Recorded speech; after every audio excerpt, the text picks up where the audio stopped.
Love this podcast? Support it and sponsor today. Simply head to ozcastnetwork.com for details. Hi everyone, it's Amy here. This week's Love on Campus covers adult content, which may include discussions of explicit sex, sexual violence, and power kinks such as BDSM, and other topics not safe for work or for young ears. If you have triggers around these topics, please be aware and take care. Love on Campus acknowledges the Kaurna people, the traditional custodians of the Adelaide Plains, land never ceded. We pay our respects to elders past and present and recognise the rich living traditions of storytelling and knowledge of this country. We also extend respect to all Aboriginal, Torres Strait and First Nations, recognising the continuation of cultural, spiritual and educational practices.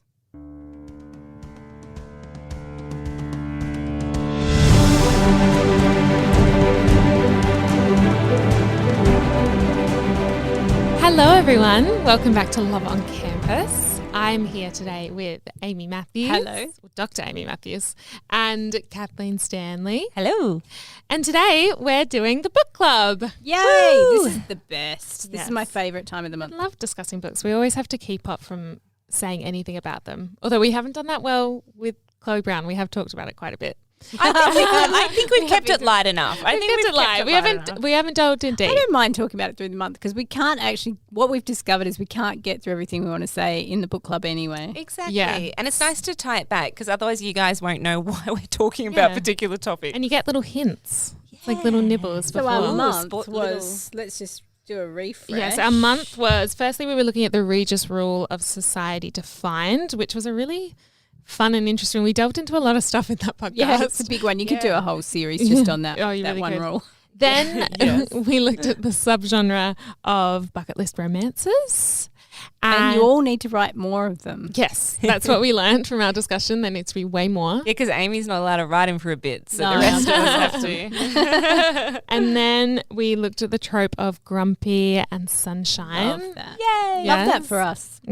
I know. And then today we're looking at the book Get a Life, Chloe Brown by Talia Hibbert. Sorry, that was my phone.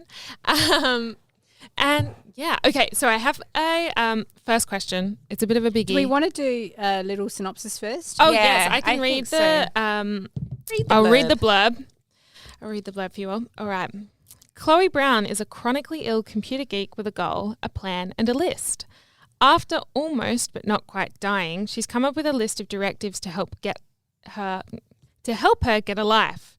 The list is: enjoy a drunken night out, ride a motorbike, go camping, have meaningless but thoroughly enjoyable sex, travel the world with nothing but hand luggage, and do something bad. But it's not easy being bad when you've written out step-by-step guidelines. What Chloe needs is a teacher, and she knows just the man for the job. Redford Red Morgan. With tattoos and a motorbike, Red is the perfect helper in her mission to rebel. But as they spend more time together, Chloe realises there's much more to him than his tough exterior implies. Soon she's left wanting more from him than she ever expected. Maybe there's more to life than her list ever imagined.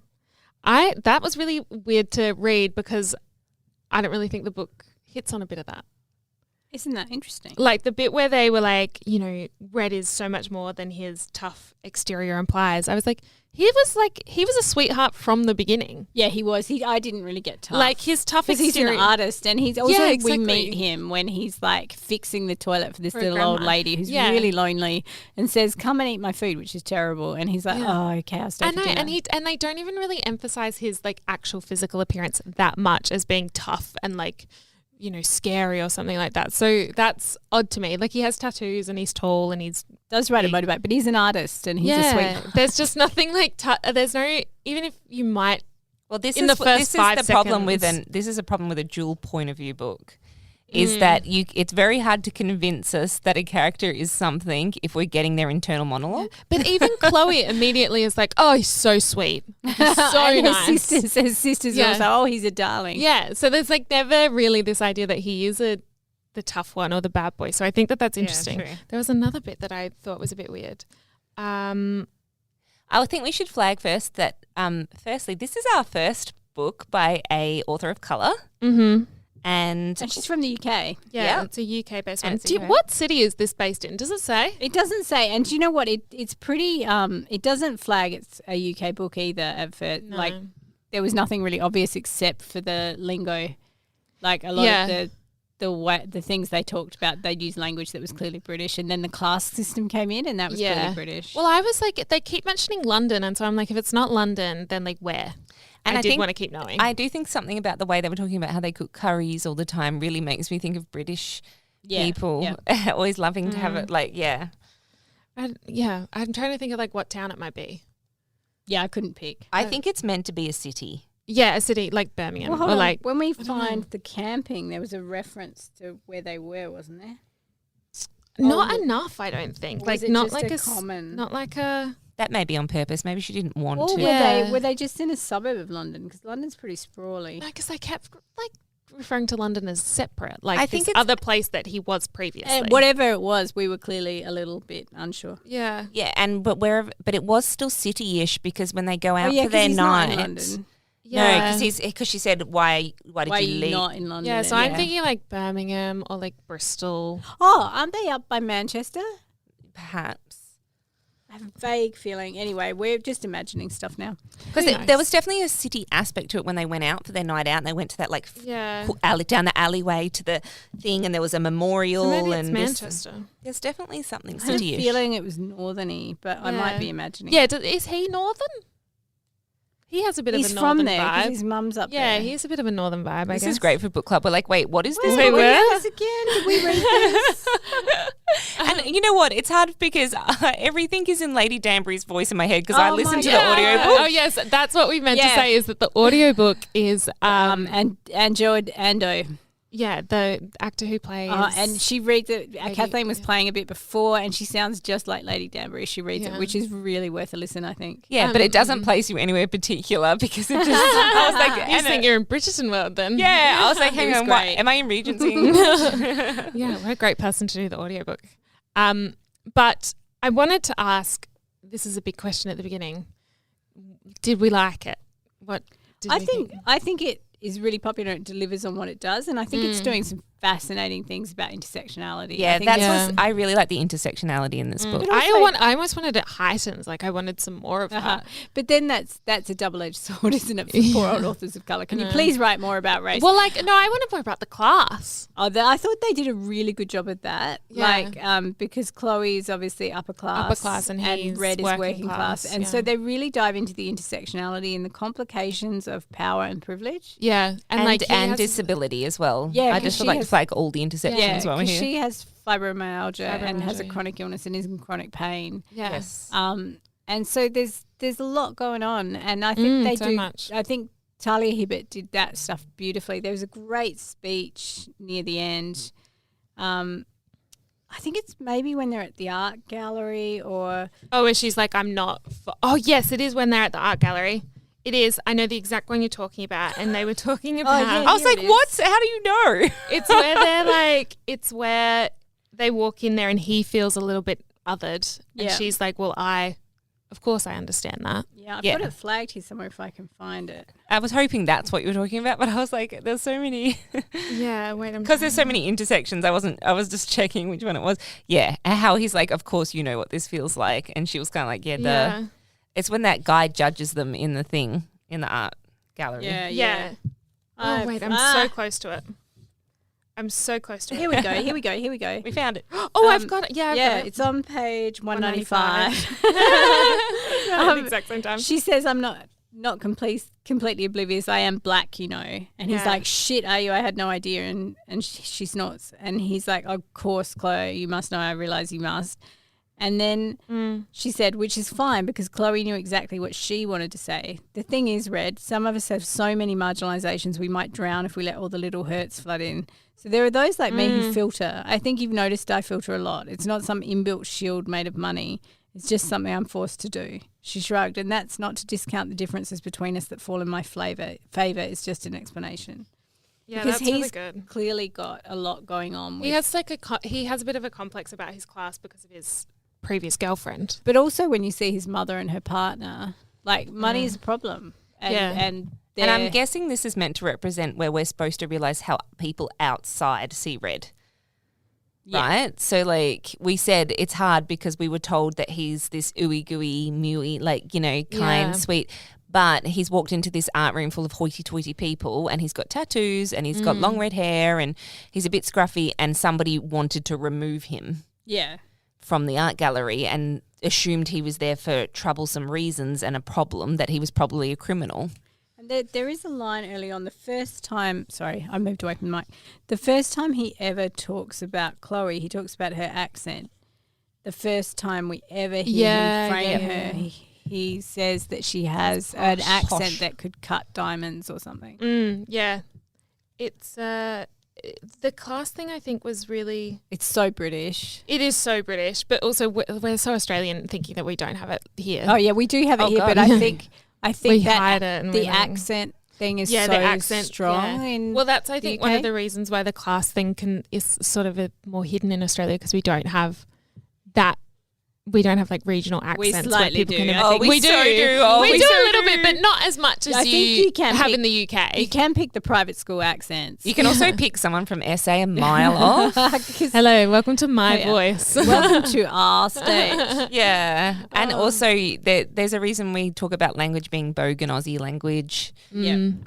So I actually completely disagree and think that we I have just a don't huge think amount it's of it. nowhere near as much as the UK though. Yeah, The I think UK like it's I actually think that's more a history thing there. Like we don't have the length of time that they but the have accents are behind like a it. big immediate I distinguisher actually for think people in the UK. the class system is rigid in the UK. Yes. You hit a ceiling. Whereas in Yeah. Australia, there is upward mobility and money talks a lot. Yes. You know, like you can move.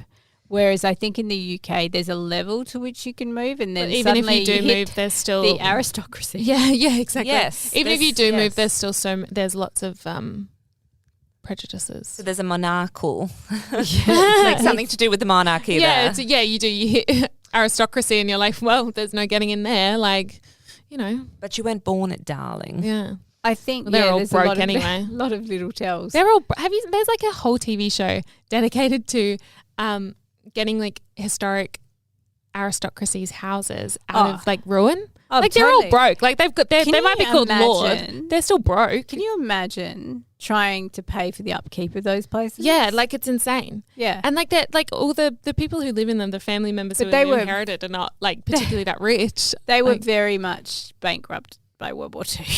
yeah. So anyway, back to the bucket list stage of this, because I'm quite interested in that. I think it's really interesting how much her illness plays into her bucket list. Like this sense that, because the backstory is she's not born with fibromyalgia. She got pneumonia and was really, really sick, and this was a complication. And so that's not what drives her to the bucket list. What drives her to it is she almost gets hit by a car and killed. Which I feel like it's a very blink and you miss it. Oh, it's Like, right at the beginning. I almost I thought didn't she was believe in a it. car. I thought she was exaggerating. I thought she was in a car to begin with. I didn't realize she was walking.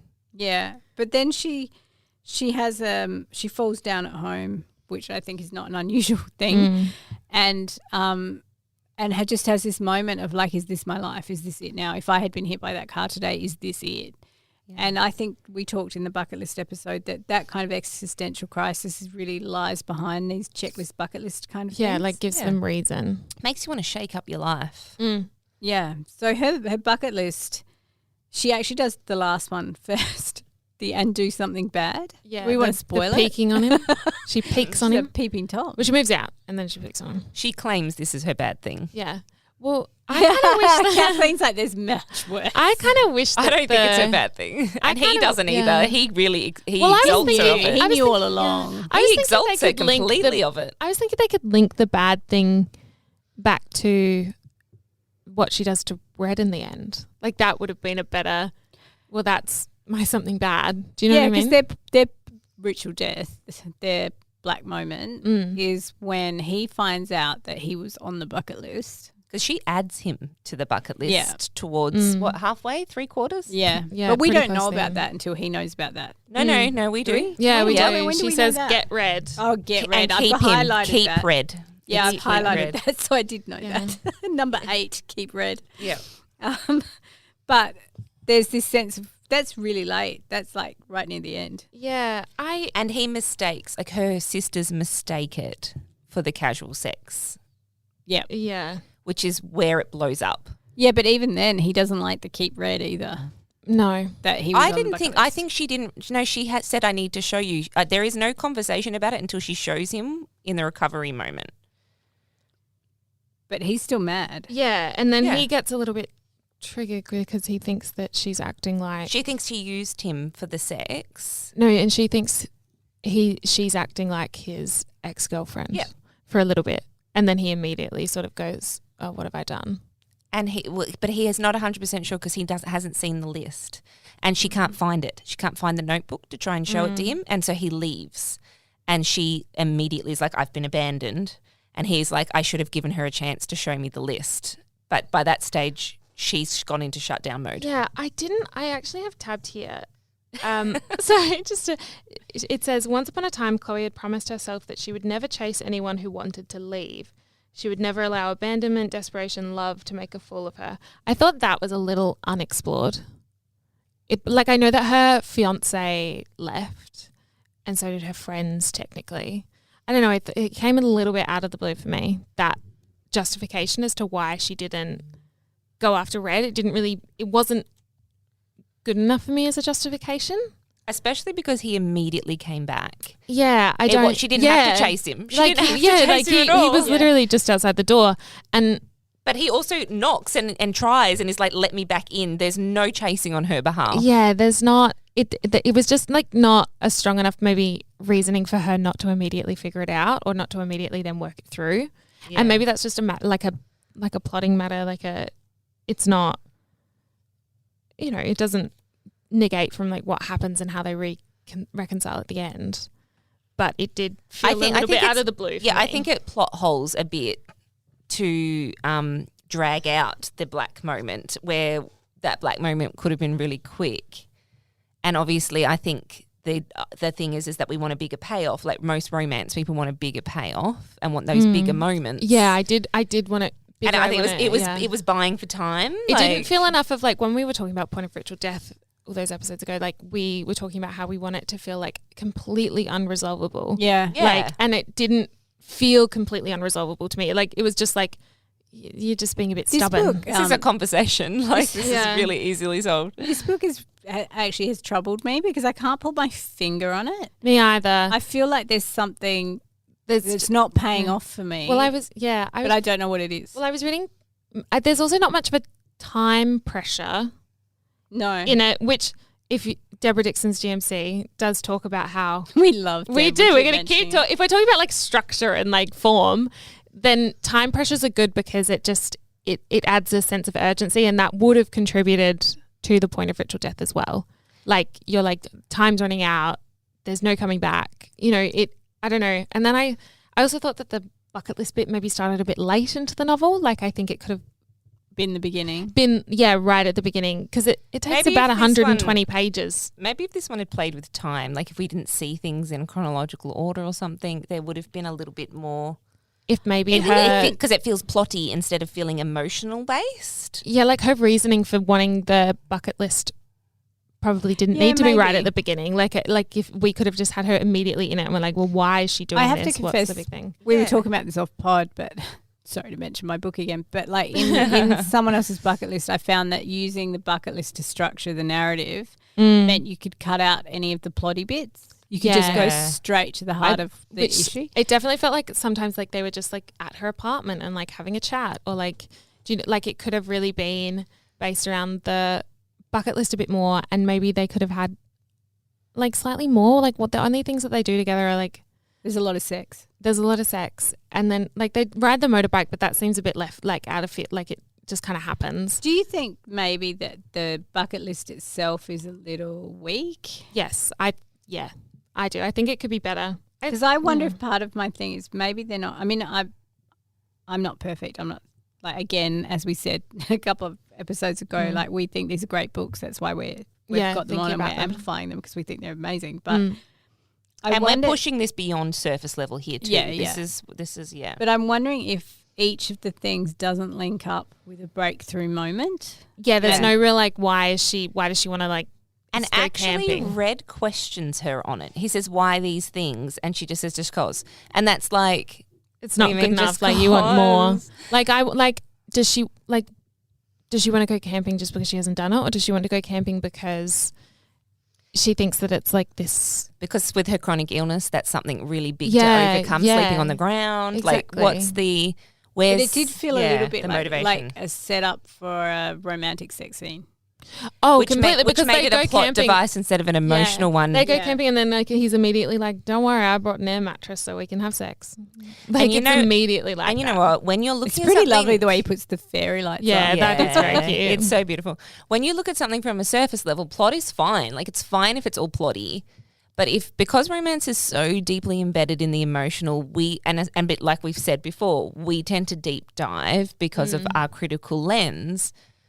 It's harder to accept when you start doing that. Like, you start to see but I want this emotional payoff. I want to know the reasons why. I want more. We really ask for It can more. be so difficult, may I just say, to read romance books now. Like Yeah. sometimes I'm like, oh my God, I Ruined don't it. want to think about it. Like I don't want to think about how good the barrier is The or bits how I like, like. And it's close to being there. I think this book has elements of it. It's just sometimes it's when they don't pay off, we can't see past them to see, to be like, oh yeah, wait, no, there was moments where it still did pay off. I felt you like get caught up. more of an inner life would have helped. Like the Yeah. one thing I Yeah. thought was really underutilized. There were two bits I loved that I wanted more of, and one was the eulogies. The way she do eulogies in her head. She only did, I think, 2 or 3 yeah, of them, yeah. and they happen. They early could have on. been really good all the time. So good. Yes. So the first one is this mind-blowing bore had 0 friends, hadn't travelled in a decade despite plenty of opportunity, liked to code on the weekends and never did anything that wasn't scheduled in her planner. Don't cry for her. She's in a better place now. Even heaven can't be that dull.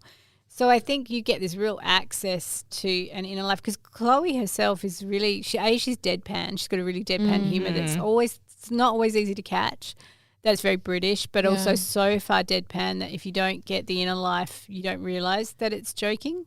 Yes. Yeah, well, those eulogy things could have gotten they could have gotten better and better. Like she could have gotten right to the end and she had Yeah. like this great eulogy. Yeah, that's right. Like, that would've been Imagine so if cool. you finished it with like a eulogy that Chloe Brown was loved to the last second of her life. She had mind-blowing sex. She travelled the world with only hand So luggage. Like you good. could have done. And she rode on the motorbike more than once. Like it could have been really cool. Like that then would she have been decided awesome. she hated motorbikes and never. Yeah, exactly. Because here's another one. The next one happens on page 22, so really soon after. The first one's page 6. The And next these moments, let's like also acknowledge they're her fear, right? This Yeah. is where she's really letting us in on her fear. Yeah, exactly.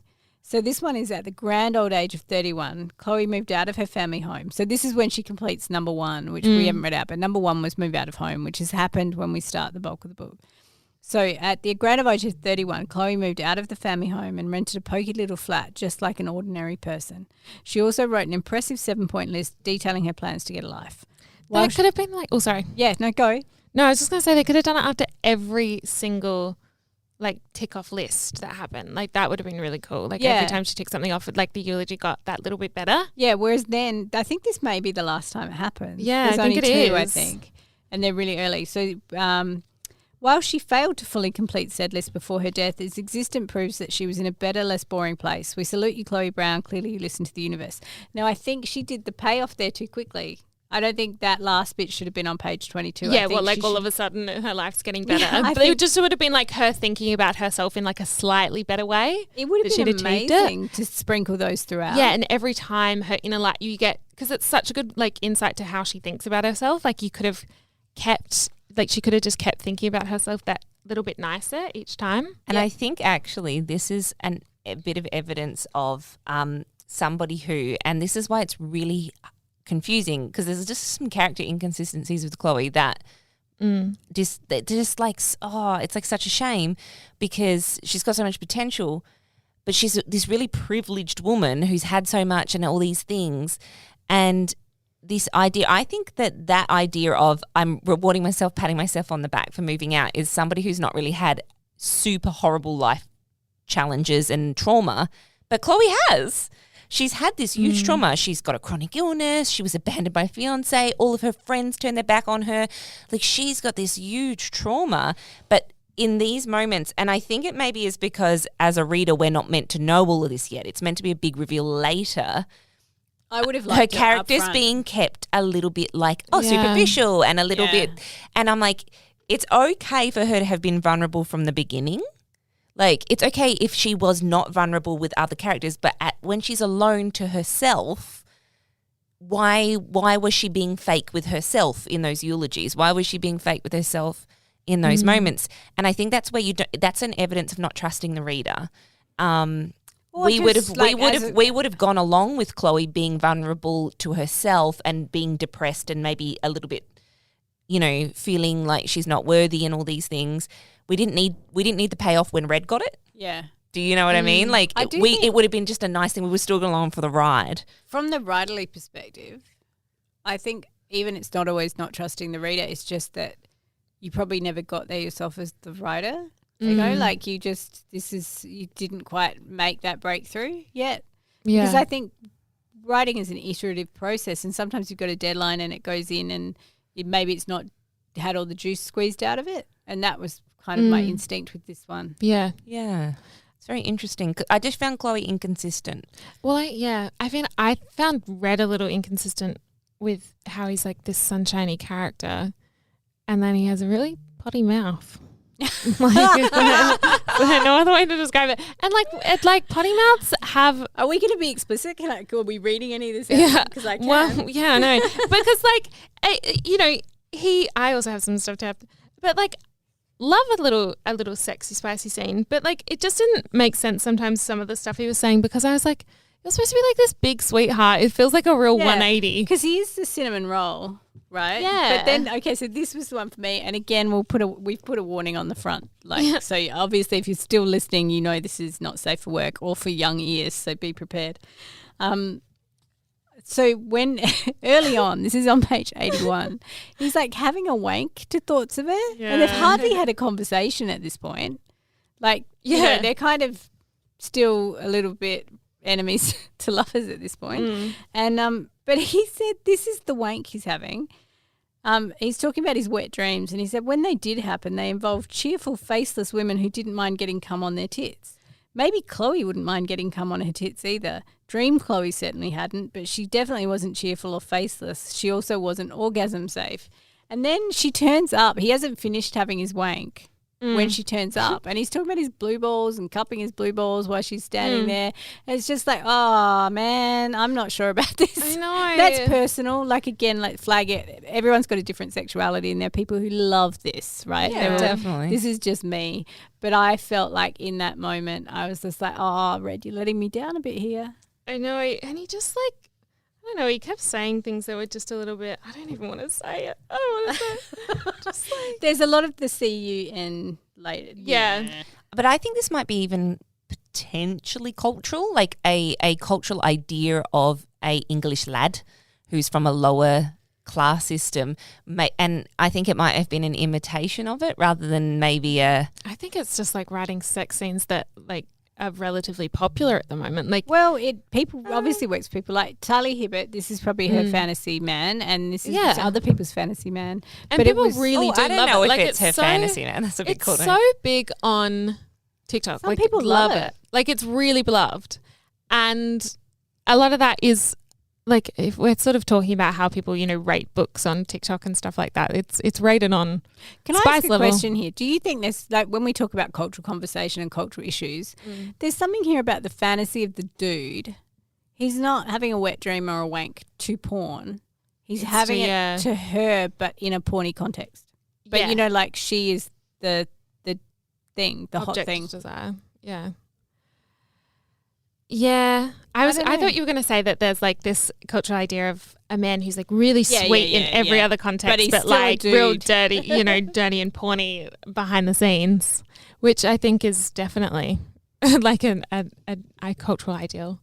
But it was interesting because it's very explicitly sexual. It's funny because on the back there's a quote. One of the endorsements says it's clever, sweet, sexy and brilliant. And I think that combination of sweet and sexy it does sum it up, because it does like sweet romance, it does sweet, and then it does pivots really to hardcore sexy. sexy. Yeah, like it just sometimes he'd say stuff and I'd be like, "Whoa, from Red, from this guy," and like I don't know about the class thing. I think that he just is written like that because but I don't know. Like, just because someone's sweet doesn't mean that they don't have raunch. I know that, but strangely, I don't know. It just didn't. And sometimes I felt like the only inner life that the characters had was quite sex based. Sometimes, You mean that basically the attraction is very sex based? Yeah, and is it's not a like, bad and thing, like it's you just a don't thing. really find much else internally about them when it is in their point of views, except sometimes we're like, God, they're hot, hot, and like that's fine. But it's also not. It had these emotional aspects to it. It wasn't an erotic novel in the context that it's just about their sexual journey. It was about their emotional one as well, and so that was a little disappointing. Yeah, I think that's just probably a personal thing. Yeah. I think. I mean, that was I love narratives that focus on like sexual journeys. Like I really like Anais Nin and things like that. But I don't know, when I want a romance, I do want a little bit more of that emotional payoff. Maybe I guess that's when we get into the diversity of romance, and I think you mentioned book talk. We all have tropes we like, but I think sex is so personal. Yeah, and so everyone has the things that turn them on and turn them off. Mm-hmm. I also think Chloe and Red are both supposed to be a certain type of lived experience within their sexual journey, so that they could pick up very quickly into this place, and it's not the emotional crux of how they feel. Like one of her bucket list things was just to have great casual sex. It wasn't about having, I said for me that wouldn't work because I would want it to mean something, and she's like, I want it to be meaningless. But there's a lot of people out there who can have meaningless sex. I find it hard to comprehend because for me there is an emotional payoff. But I do think there's people out there who just find that they just would like to have some really good sex and then they can move on with their life, and that's fine, and they need to be represented too in romance stories, and that needs to be safe and okay. This is not at all casual or meaningless. No, but I don't.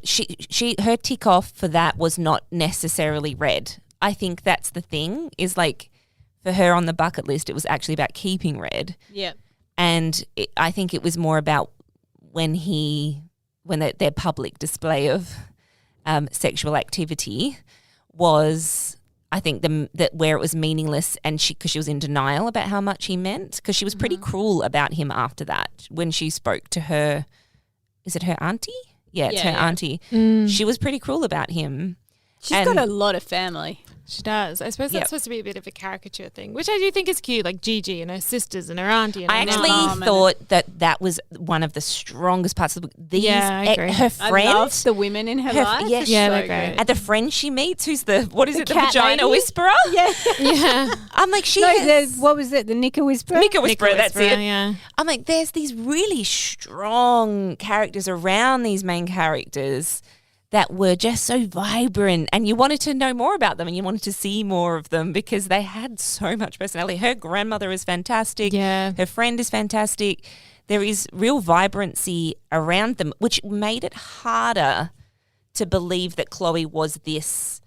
She's really locked up and it was so hard to understand I suppose her. that was a little bit tied to her chronic illness, but I would maybe more of a tie to that. I actually just think this is a narrative thing where we just don't have quite enough access to inner life, because I actually think it's supposed to be funny, but she's just so deadpan that without the inner life you don't realize it's funny for a while. And I think that's why that's maybe a little bit of where it falls down, is because without that, if it's Chloe's illness, then that's not the best representation of a disability, because it's not fair to say that, my disability gives me an excuse to be mean. And I don't think that is Talia Hibbert's intention, but I do think it's accidentally what happens sometimes with her character, because we aren't being given the reasons for why she's so defensive in those first early chapters. We think that she's being mean because she's in pain, as opposed to... And in those especially in those early chapters, and we don't get... I would have loved to see some actual scenes between her friends that abandoned her and her fiance that abandoned her. So get into it. Like, really don't be afraid to rip that emotional thing open for me when I'm reading, because then I can go, I understand why she poured a cup of tea into that poor lady's letterbox for accidentally opening her letters. Like, that was just like, that's not a good excuse to be a bitch. Like, Yeah. but I think it was because Chloe feels violated, but we aren't seeing really why from that. The only thing we're given is it because she's in pain all the time? And it's like, no, that's not the reason. That can't be the reason because it's not good. That was the one jarring one, the pouring tea. But it is preceded by, the one that precedes it is when Red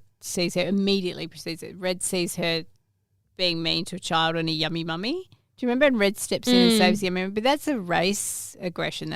And that one was totally valid. That one was totally, you understood why, because we got the payoff. Yeah, the woman is like, are you wearing a wig? And she's like, no. No, that was totally justified. That scene's great. I think it's so well done. And that idea that Red is white and he doesn't see it. He doesn't see that as a microaggression or a macroaggression. But then if it's immediately followed by the pouring tea in the old lady's letterbox, which seems really odd. Like, it seems it's a little bit too big for the moment. It doesn't balance. Yeah. That's just what I like mean. having a little yell at her would have been all right. You know, just a little. Well, just like being like, please don't, that's my mail, please don't open it. Yeah. Why on earth are you pouring tea in her letterbox? Or just maybe a strongly worded letter in the old lady's letterbox. I don't know. I just thought, because we go from like a really serious one into that one, I think that one was supposed to be funny and to break the tension of the previous scene. It was. I think it just clanged, that's all. But I think Chloe does that a little bit. Like, when she does speak to, and we at least get a little bit of her internal monologue with her auntie. Because I know. Are we just missing it? Well, no, maybe we've got different senses of humour. It only just occurred to me because I know I get reviews, with like, I think this person's trying to be funny. And it's like, some people find you really funny, like laugh out loud at you. Yeah. And other people are like, this is just awful. So maybe it's a sense of humour issue. Maybe we're missing her sense of humour. That is possible. The funny thing is, though, that I remember reading this for the first time a couple of years ago, and I didn't flag it as bad as I did when I listened to it in the audio. What do you mean? Oh, her behaviour? Yeah. Yeah. But maybe that's because Lady Danbury sounds arch. Yeah, that's why I'm like, I don't know, because you guys are reading it and picked it up pretty much straight away. I didn't really. The tea thing I'd kind of forgotten about. But I just felt like everyone was like, oh, she's so mean, she's so horrible, because you reminded me of the tea thing. Yeah, I was like, and maybe it was the audio that just made it really jarring to hear it happen. Because I think I was too hung up on the wig comment and that scene, and I was like, oh, God, poor Chloe, that no one got that she was just responding. Yeah. But everyone in the book talks about how mean she is, how horrible she was. And I was always like, is she? What's she doing? Like, she's not being that rude. No, not at all. Like, the Red's always talking about how awful she is and how rude she is to everyone. And I actually think she was just like a little bit withdrawn and like, I don't want to talk to you. Yeah. Which she's I think is valid. She just doesn't have this like big, she doesn't owe everyone a smile and a chat. No. Maybe that's just but then you reminded me about the tea moment, which I'd kind of glossed over in the book. And I was like, yeah, that is jarring. That is a weird moment.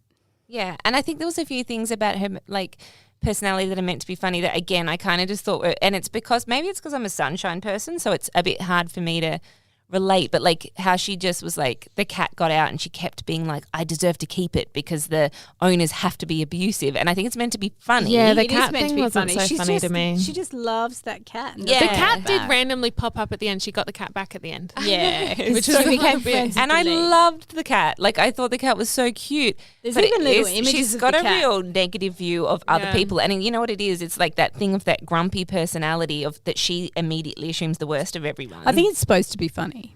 Yeah. It is supposed to be funny. I think it didn't catch us. Well, I just think it needed to be just pushed a tiny bit further. Just it's so close because I actually still really enjoyed it. Because I think if she had the voice of those eulogies, or my other favourite bit, I didn't finish that thought, I realised. My second favourite thing are the emails between Red and Chloe. Yeah. They are magic. They're really fun. Yeah. And their tone really comes through there as well. It's so good because then you get her humour. This was the moment. Yeah. And it's not until page 128 that they happen. This was the moment I was like, oh, now I get her personality. Like, this is working for me because they have these little back and forths where they argue over expression. Yeah, just about like how she's writing her emails. Because she writes regards RGDS and he writes regards and then in brackets see how easy that was. And then they have this little passive aggressive. It's really cute. So it's the banter where we found it more believable, and it's when it became plot that it fell apart a tiny bit. Like that's where it was harder to read or it didn't translate as easy. I think the two bits that are resonating with me and I hadn't twigged, the eulogy and the emails are in first person. Yeah. So you get her personality. Yeah. Whereas when it's in third person, her personality gets effaced a little bit. Yeah, it just gets slightly lost. So I wonder what it would have been like if it had been first person from Chloe's perspective. Whether we would have got more of her personality and humour and it would have I feel like more. I probably would have enjoyed it. I don't think I needed Red's point of view. I don't think I did. He's just so melty darling though. Yeah, and like he has his problems, but I feel like we could have learned about them through Chloe. I did like that Red was I'm going to go to therapy and I'm going to get better and really work on himself, but working it out on his own. It wasn't a reaction to Chloe necessarily. It was a reaction to himself, like him calling him out on his behaviours and going, I need tools, which I really liked that about Red. I actually found him easier to get on board with from that, but I think it's because I'm really invested in wanting to understand Chloe. And you're right, Amy, it's because when it would slip into third person, I kept thinking it was the actions. But you're right, like it's the first person, it's the internal. It's so focused on the external. Yeah, it's the internal versus the external, not the actions versus the emotions. Because even as you're saying that, because I had not twigged until we were talking just now. But when I go back to the sex even, I think that's why when sometimes it does feel a little bit plotty, and it's external. And when it feels a little bit porny and more an objective gaze as opposed to like an experience. But it's stuff like, you get told. So she did what Chloe thundered and he realised he'd never seen her angry before.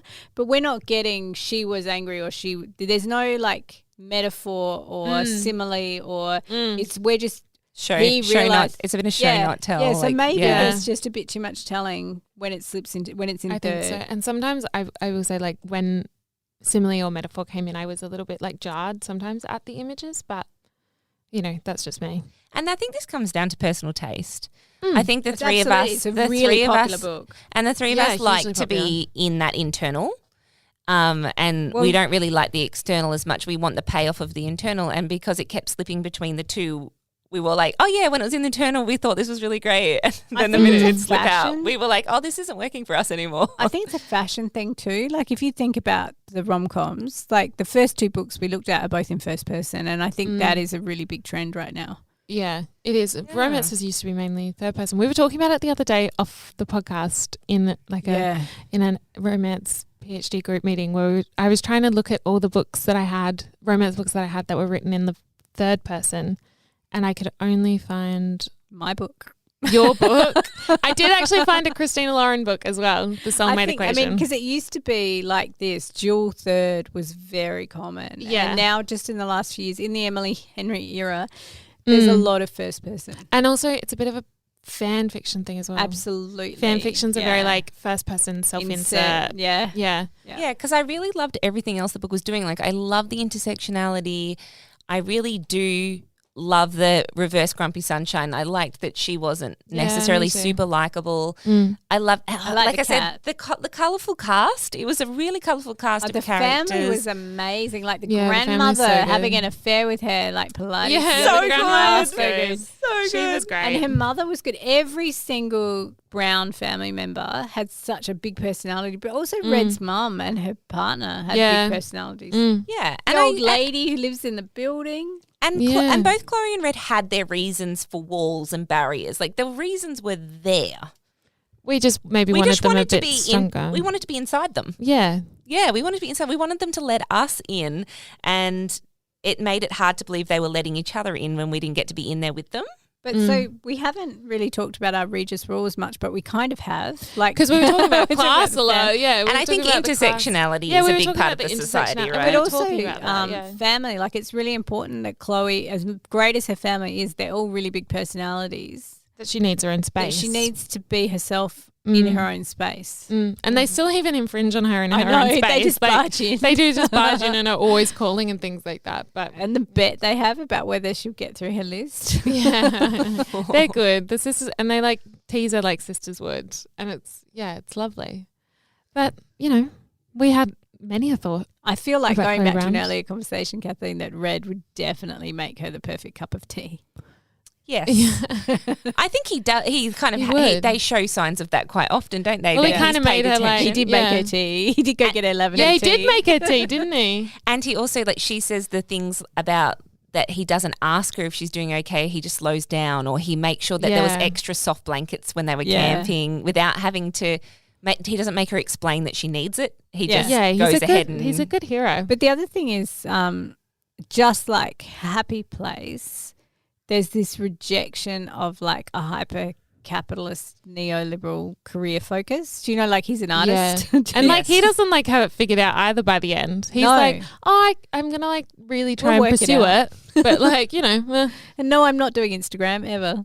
yeah, and they would but he does. which was which was good. But I think that there was lots of good things about this book. And him even being, I'm like I'm a step out of things when he's like, oh, you probably think I'm a hipster. And she's like, the fact that you're even saying that makes you really. It makes you old. She now. was like, oh, she's like, you're cringy. Like she was really just like calling out the fact that it's like you thinking you're these things is even out of touch. So like, one thing I love so far about our book club is one of the criticisms of popular fiction, commercial fiction, and particularly of popular romance, is that you can't read it the way you would a literary fiction. Like there is this criticism that you have to do cultural studies readings. Yeah, And I think we are disproving that. There is a lot in these books. yeah, And they can be treated exactly the same way as any work of literature. absolutely. yeah. And that's what we're trying to do. And hopefully you guys are doing it along with us. Hopefully you don't mind deep diving and critiquing. Yeah, and- because we've got another month to come. So If you- let's talk about that. Have you Yes. got the list, Georgia? I do have the list of what we're. Do I have it? I have it. Is it? The Are we- next one, the next Regis Rule I'm hosting, Yeah. is we're going to look at the attraction Yes. in the okay. next cycle. And then Kathleen is going to take us through small town romance in subgenre, which she will like we will barely get a word in because this is her we're not jam. going to talk. If I'm Kathleen can if I just do am the that one. host, then you girls will get plenty of time. to talk. Kathleen can just talk about it. And then George is going to be hosting The Bet. I think we've called it The Bet / The Deal Dare. / Dare. Dare romance, yeah. And then we're going to be looking at, so you can go purchase and start reading Bet on It by Jodie Slaughter. Woohoo. So if you want to get reading, it's Bet on It by Jodie Slaughter. It'll be on the Instagram, don't you worry. Thank you so much, guys. And we will not really see you. You will listen hear to us. us Next week. Next week. Bye. Bye. All right, we said goodbye, but we're back already. But you've got bonus content. Oh my God, and you can get 2 books. You can be reading 2 books Yeah, at we're once. giving you further advice. Further warning. Further warning. Because we forgot what month it was.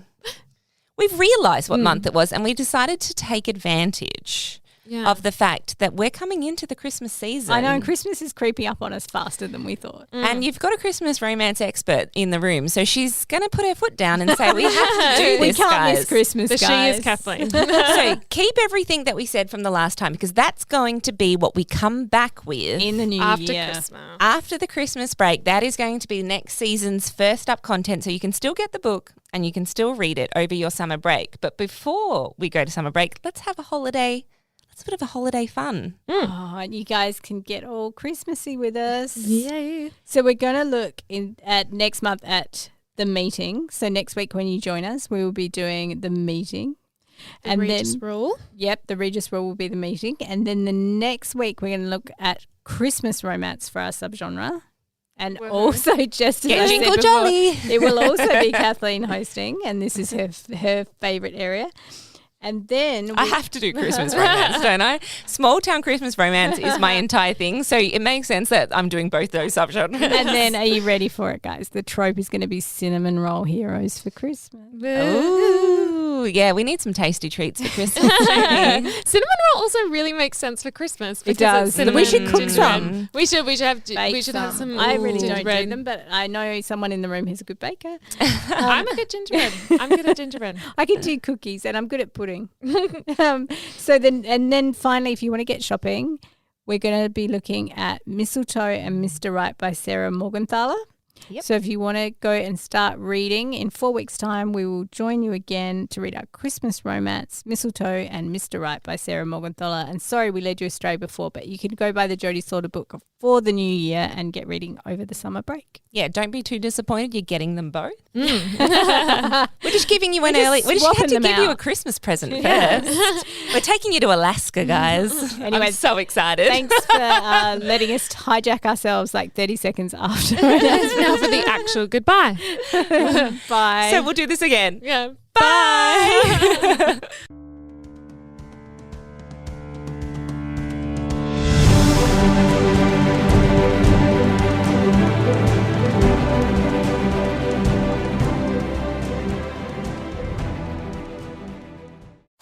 Love this podcast?